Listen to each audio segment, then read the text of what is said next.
어떤 가정이 나들이를 갑니다.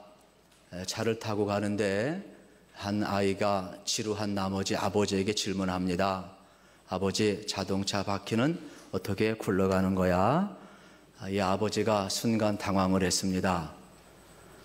그래서 과거에 배웠던 기술 시간에 그 지식을 한번 뒤로 회상을 해봅니다.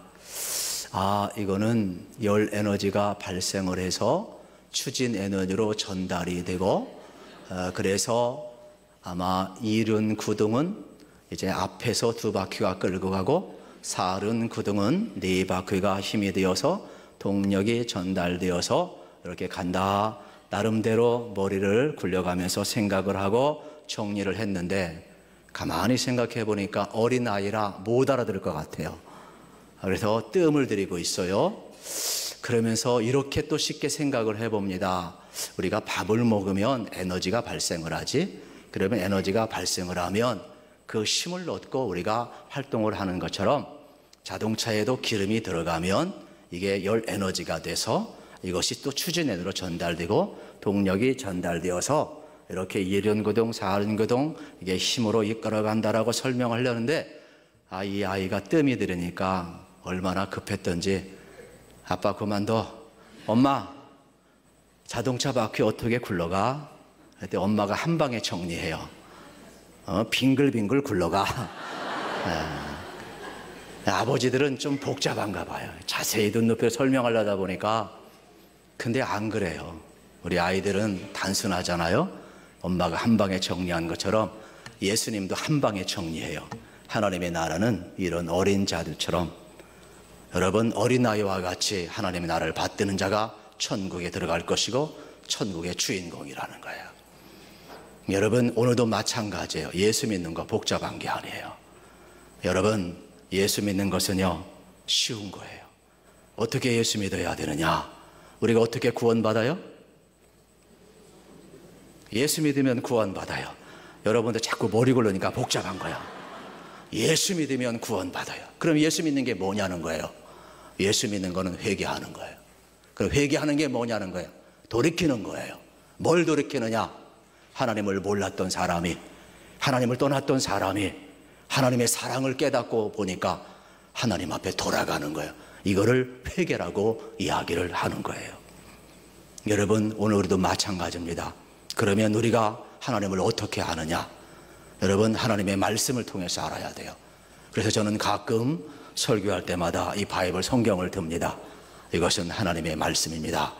이것은 하나님의 말씀입니다. 할렐루야. 여러분, 이 성경을 통해서 우리는 하나님을 알아가는데, 요한복음 1장 1절에 보면 태초에 말씀이 계시니라. 화면 나오죠? 같이 읽읍니다. 시작. 태초에 말씀이 계시니라. 이 말씀이 하나님과 함께 계셨으니 이 말씀은 곧 하나님이시니라. 아멘. 하나님이 말씀이셔요. 말씀을 통해서 하나님은 당신을 계시하셔요. 그러니까 말씀은 하나님이고, 우리가 하나님을 알면 성경을 통해서 하나님을 알 수가 있는 거예요. 저는 여러분들이 이 하나님의 말씀을 통해서 오늘 우리가 어디로 가고 있는지 알았으면 좋겠어요. 정말로 우리가 바로 가고 있는지 알아야 돼요. 그리고 우리는 지금 무엇을 하고 있는지, 정말로 우리가 하고 있는 일이 하나님이 원하시는 일인지 우리는 알았으면 좋겠어요. 그래서 우리 교회가 하나님 말씀 성경을 통해서 하나님을 알고 하나님이 원하는 길, 우리 인생에 어디서 와서 무엇을 하다가 어디로 가야 하는지 아는 사람이 가장 복된 인생인데, 이런들 어떠하리 저런들 어떠하리, 한 세상 사는 것, 땅의 가치만 가지고 살다 갈 존재가 아니란 말이에요. 우리가 구원받는 것도 중요하지만 구원 이후에 하나님의 구속사에 어떻게 쓰임받느냐가 더 중요하다, 이 말이에요. 그렇다면 여기에 오신 여러분들, 우리가 하나님의 은혜로, 여러분, 우리가 회개하고 죄 용서 받고 여러분 구원을 받았습니다. 다 끝난 게 아니에요. 이제 구원 이후에 여러분 그리스도인으로, 우리가 예수님 영접한 사람으로 어떻게 살아가야 되는지 우리는 하나님에 물어야 돼요. 그래서 지금 우리는 바로 가고 있는가? 지금 우리는 바른 일을 행하고 있는가? 성경을 통해서 물으셔서 여러분 하나님 원하시는 인생길 걸어가기를 축복합니다. 오늘 하나님의 말씀 있는 것도 마찬가지예요. 정말로 성경에 여러분 하나님의 말씀이라면 이 말씀을 기준점 삼고 살아야 하는데 합리적이고 이성적이고 과학적이고 세상의 성공의 법칙에 따라서 인위적으로 풀려고 하니까 문제가 되는 거예요. 무슨 놈의 홍해가 갈라지느냐, 무슨 놈의 오병이의 기적이 일어나느냐, 어떻게 죽은 자가 살아나느냐. 여러분 이성적 과학적 합리적으로 그럴듯하게 과학의 이름으로 들이대면서 하나님의 말씀 앞에 여러분이 온전히 순종하지 못하고 적당히 타협하며 살고자 할 때 이것도 아니고 저것도 아니에요. 이스라엘 백성이 그랬어요. 이스라엘 백성은 선민이에요. 그들은 율법을 받았어요. 그들은 철저히 하나님의 말씀대로 사는 백성이 되어야 하는데 그렇지 않았어요. 형식화되었어요. 껍데기만 있었어요. 말씀을 떠났어요. 예배를 떠났어요. 그리고 선지자가 이야기해도 듣지 않아요. 세상이 좋으니까 하나님보다는 세상을 따라갔고 자기 중심적으로 따라갔어요. 그래서 그들은 결국 하나님의 징계를 받아요. 그래서 바벨론 포로 70년 세월을 여러분 보내게 되고 다시금 은혜로 돌아왔는데 그들이 지난 역사를 뒤돌아보고 개인의 삶을 보니까 아하, 우리가 너무 하나님의 은혜를 헛되이 받았구나. 하나님의 말씀을 우리가 너무 지키지 못했구나. 그래가지고 그들이 깨닫고 다시금 회개하면서 이제 에스라를 여러분 초대해가지고 하나님의 말씀을 듣잖아요. 그래서 우리는 지난 시간까지 여러분 50일간 예루살렘 성벽을 재건한 후에 이제는 다 끝난 것이 아니라 심령의 재건, 신앙의 재건, 그래서 다시금 하나님의 말씀을 듣고 이스라엘 민족 공동체를 회복하는 내용을 배웠어요.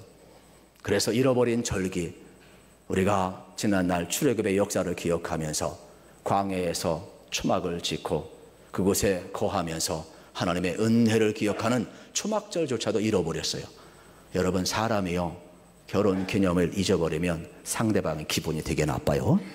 여러분 생일조차도 안 챙겨주면 기분이 나빠요. 또 민족의 절기, 명절 안 지키면 그거는 여러분 나라 사랑하는 사람이 아니죠. 하물며 하나님이 지키라고 하는 3대 절기를 이스라엘 백성이 안 지켰으니까 이미 그건 하나님과 그들과의 관계는 이미 희미한 거죠. 그래서 그들이 아하, 우리가 잘못했구나. 초막절을 지키잖아요. 광야에 나갑니다. 초막을 짓습니다. 일주일을 거합니다. 그리고 하나님의 말씀을 들었습니다. 그리고 8째 날에는 다 같이 모여서 우리처럼 전 이스라엘 백성이 여러분 어떻게 했어요? 스무나 광장에 모여서 철저하게 그들은 대형 집회를 했어요. 그런데요, 이 정도 됐으면 끝나야죠. 돌아가야 될 시간인데 여러분 어떻게 됩니까? 오늘 9장부터 보면 돌아가질 않아요. 그들은 이렇게 8일간 새벽부터 저녁 늦은 시간까지 하나님의 말씀을 듣고 회개하고 또 다시금 하나님을 찬양하고 결단하며 무너진 모든 마음의 성전을 재건하고 실제 하나님과의 관계를 회복했는데도 오늘 9장에 보면 돌아가지 아니하고 그들은 어떻게 해요? 다시금 모여서 하나님 앞에 그들은 회개하기를 시작을 하고 있는 겁니다. 그것이 바로 오늘 1절부터 3절이에요. 우리 같이 한번 읽겠습니다. 시작. 그달 29날에 이스라엘 자손이 다 모여 금식하며 굵은 베옷을 입고 티끌을 무릅쓰며 모든 이방 사람과 절교하고 서서 자기의 죄와 조상들의 허물을 자복하고 이날의 낮 4분의 1은 그 제자리에 서서 그 하나님 여호와의 율법책을 낭독하고 낮 4분의 1은 죄를 자복하며 그들이 하나님 여호와께 경배하는데, 여러분 아침 6시부터 9시까지 성경을 읽고 9시부터 또 12시까지 회개를 하고 또 12시부터 오후까지 또 하나님을 경배를 하고 그들은 계속해서 무엇을 하고 있어요? 하나님 앞에 모여서 회개를 하는데 말씀 붙들고 회개하고 하나님 회개하면서 또 하나님을 찬미하고 있는 장면을 보게 되는 거예요. 그러면 이들의 회개의 특징이 뭐냐? 첫째는요, 자발적으로 회개를 하고 있다라는 사실이에요. 이미 8장에서는 여러분 이미 그들이 하나님의 말씀을 읽을 때에 회개하고 아멘 아멘 화답하고 하나님 주신 은혜의 말씀으로 돌아가는 그 장면을 우리는 이미 배웠습니다. 그런데 지금 9장은 에스라가 하라는 게 아니에요. 그들의 지도자 느헤미야가 이제 우리 회개합시다, 통성기도 합시다, 그런 게 아니에요. 이들이 자발적으로 여러분 하나님의 말씀이 그 마음속에 남아있는데 그 말씀이 그들을 고발하는 거예요. 여러분 이 성경을 보면 우리가 교회에 올 때 하나님 앞에 위로받기 오잖아요. 우리가 교회에 올 때 적어도 세상에 지치고 열심히 살다 와서 있는 모습 그대로 오면서 하나님 나 용서해 주시고 나 복 주시고 나 위로해 주시고 또 여러 가지 면 속에서 나를 귀하게 대해 주길 원하잖아요. 이스라엘 백성이 회개했고 이스라엘 백성이 8일간 초막절을 지켰고 이들이 정말로 통곡하며 애통했다면 이제 하나님이 이스라엘 백성을 그래 너 회개 잘했다, 너 이만하면 됐다, 위로해 줘야 될 거 아니에요? 격려해 줘야 될 거 아니에요? 존경해 줘야 될 거 아니에요? 이제 철들었구나 이야기해야 되지 않겠어요? 그런데 그렇게 하지 않아요. 오히려 하나님의 말씀이 더 이스라엘 백성들을 공격적으로 나가며 이스라엘 백성들의 마음속에 양심을 흔들고 그들의 신앙을 흔들고 무너진 마음의 전을 세워가며 하나님의 말씀이 이스라엘 백성들을 고발하고 있어요.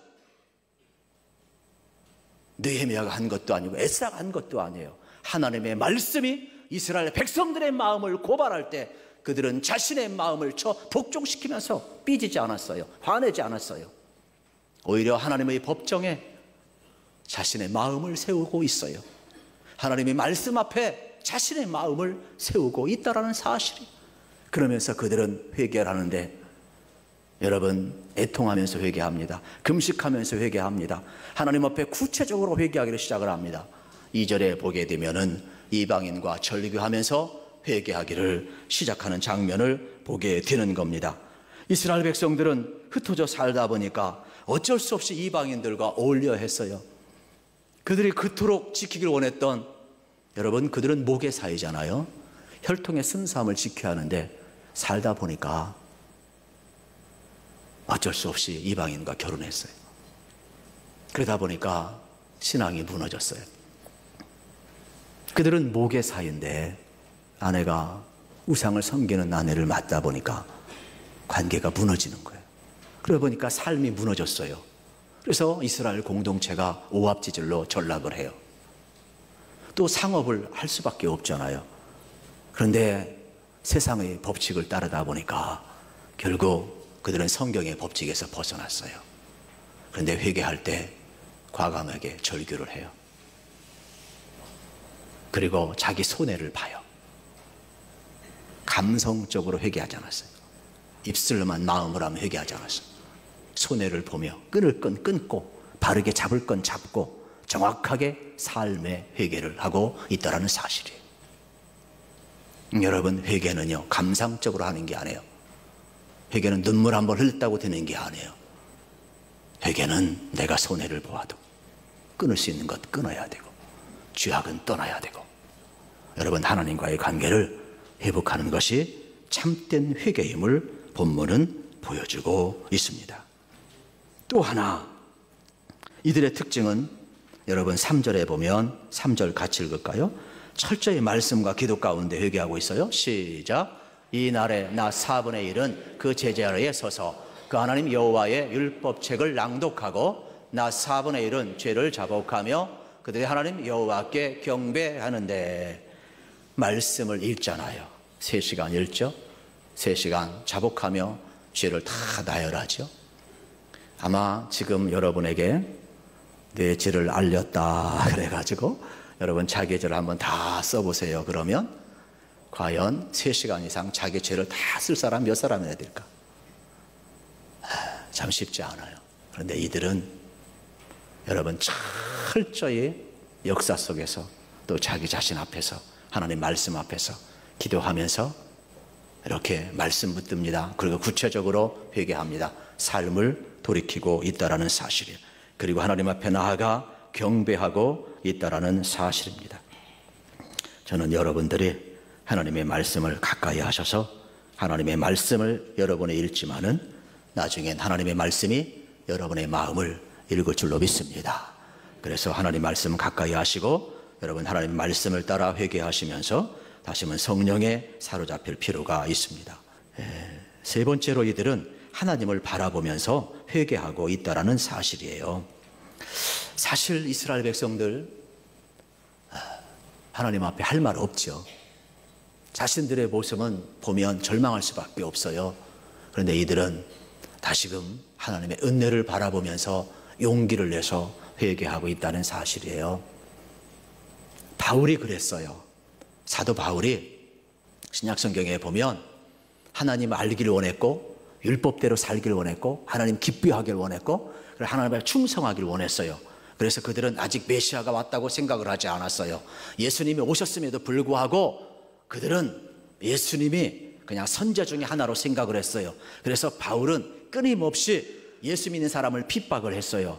심지어는 다메섹 도상에 갈 때에는 대장의 공문을 가지고 예수 믿는 사람 결박해서 감옥에 가두어도 죄가 되지 않는 당당한 공문, 여러분 그 명령서를 가지고 갔어요. 그러다가 다메섹 도상에서 부활하신 주님을 만나잖아요. 3일간 눈을 멀고 그때 주의 음성이 들립니다. 사울아 사울아 누구십니까? 나는 내가 핍박하는 예수라. 여러분 바울이 그 순간 자기를 찾아오시고 자기에게 계시하시는 하나님을 만났을 때 얼마나 민망해. 내가 그토록 만나기를 원했던 하나님, 내가 그토록 기쁘게 하기를 원했던 그 하나님, 내가 그토록 하나님 앞에 충성하기 원했던 그 하나님을 내가 핍박했단 말인가. 자기의 죄를 어떻게 감당할 수 있겠어요? 여러분 하늘에서 빛이 내려서 그의 눈을 멀게 한 것이 아니라 차라리 내 눈이 멀어서 하나님을 안 봤으면 좋겠다 생각했을 거예요. 자기를 볼 때 절망할 수밖에 없어요. 그런데 부활하신 주님 나타나셔서 여러분 이러한 바울까지도 십자가에서 내가 내 죄를 다 사하노라.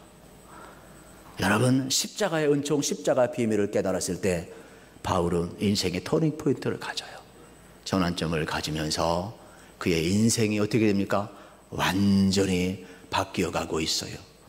만약에 자신을 보았다면 여러분 자기 죄인 중에 죄인이요 괴수 중에 괴수라고 고백했던 것처럼 하나님 앞에 나아갈 수 없어요. 아무리 사람이 뻔뻔해도 고개를 들 수가 없어요.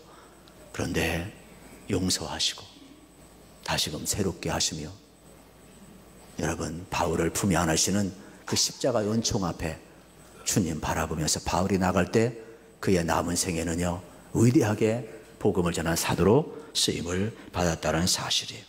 지금 이스라엘 백성들이 여러분 철저히 자신을 바라보는 것이 아니라 우리와 함께 하시는 하나님, 징계해서라도 돌아오게 하시는 하나님, 직직을 들어서라도 하나님의 백성의 자리에 올려놓으신 그 하나님을 바라보시면서 진노 중에라도 긍휼을 구하고 여러분 하나님 바라보며 백성들이 회개하고 있어요. 우리 4절 5절 그 모습을 한번 확인합니다. 시작. 레위 사람 예수아와 바니와 간미엘과 스바냐와 분리와 세레바와 바니와 그나냐는 단에 올라서서 큰 소리로 그들의 하나님 여호와께 부르짖고 또 레위 사람 예수아와 간미엘과 바니와 하삼느야와 사렙과 호다와 스바냐와 부다하야는 이르기를 너희 무리는 마땅히 일어나 영원부터 영원까지 계신 너희 하나님 여호와를 송축할지어다. 주여 주의 영원하오신 이름을 송축할 것은 주의 이름이 존귀하여 모든 송축이라 찬양해서 뛰어남이니이다. 아멘. 한쪽에서는 부르짖고 있고 한쪽에서는 경배하고 있고 여러분 지금 이들의 회개가 자기 중심이 아니라 하나님을 바라보는 증거가 있는데 그 증거 첫째는 자기들의 죄와 자기 열조의 허물의 죄를 자복하고 있다는 사실이에요. 보통 조상들 언급하고 불평할 때는 여러분 뭐라고 그래요? 조상 탓하려고 그러잖아요. 그런데 지금 이스라엘 백성은 조상 탓하지 않아요. 남 탓하지 않아요. 하나님, 우리 열조가 하나님을 떠나고 우리가 나라를 잃어버린 서러움 속에 있는 것은 이 하나님의 징계를 받은 것은 우리의 죄악 때문입니다. 우리 열주의 죄악과 민족의 죄악을 나의 죄악으로 끊어 안으면서 하나님, 우리가 잘못했습니다. 하나님, 우리가 이제 돌아갑니다. 하나님, 내 탓입니다. 남 탓하지 아니하고 자기의 죄로 여겼을 때 여러분, 이스라엘 백성들에게 놀라운 역사가 나타나기를 시작을 하고 있는 겁니다. 철저하게 하나님을 바라볼 때 여러분, 이러한 중심 이동이 가능한 거예요. 그리고 또 하나 그들이 하나님 바라보는 증거가 있는데, 성경에 보면은 여러분, 모든 것 주께서라는 단어를 사용하고 있어요. 느헤미야 9장 6절부터 마지막 여러분 38절까지 쭉 보게 되면 51번이나 주께서라는 단어가 나와요. 창조도 주님께서 하셨습니다. 아브라함 부르신 것도 주께서 하셨습니다. 인도하신 것도 주께서 하셨습니다. 축복하신 것도 주께서 하셨습니다. 모든 것 주께서 모든 것 가운데 하나님이 계신 것을 발견하게 되었다. 이러한 말씀이 되겠습니다.